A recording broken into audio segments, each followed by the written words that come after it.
బులెటిన్లో breaking news చూస్తున్నాం. కాంగ్రెస్ పాలనలో పత్తి రైతులు కన్నీళ్లు పెట్టుకుంటున్నారని ఫైర్ అయ్యారు మాజీ మంత్రి హరీష్ రావు. ఎన్నికల్లో ఇచ్చిన హామీ మేరకు అన్ని రకాల పంటలకు మద్దతు ధరతో పాటు బోనస్ ఇవ్వాలని ఆయన ప్రభుత్వాన్ని డిమాండ్ చేశారు.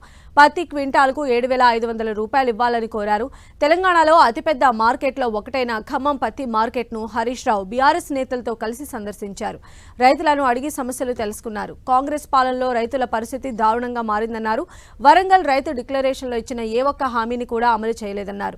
జిల్లాలో 3 మంత్రులు ఉన్నా రైతుల సమస్యలు పట్టించుకునేవారే లేరని విమర్శించారు హరీష్ రావు. ఒకవైపు అకాల వర్షాలతోని పంట దెబ్బతిని రైతులు తీవ్రమైనటువంటి బాధలో ఉన్నారు. పెట్టుబడి సాయం కూడా ఇవ్వలే ఈ ప్రభుత్వం. పెట్టుబడి సాయము ఇవ్వలేదు. కనీసం మద్దతు ధరకైనా పంట కొంటారేమోనంటే మద్దతు ధర కూడా రావడం లేదు. అంటే 500 బోనస్ దేవుడికి గాని 1000 రూపాయలు మద్దతు ధర కంటే తక్కువ కొంటున్నారు. అంటే 1500 రూపాయలు నష్టం. 7,521 రూపాయలు పత్తి మద్దతు ధర అయితే ఈ రోజు వరకు ఈ మార్కెట్లో కొన్న యావరేజ్ రేటు 6,400, 6,500. అంటే ప్రతి క్వింటాల్ మీద 1000 రూపాయలు రైతు నష్టపోతున్నాడు. ప్రతి క్వింటాల్ మీద మీరు 500 బోనస్ అన్నారు, బోనస్ ఇవ్వడం లేదు.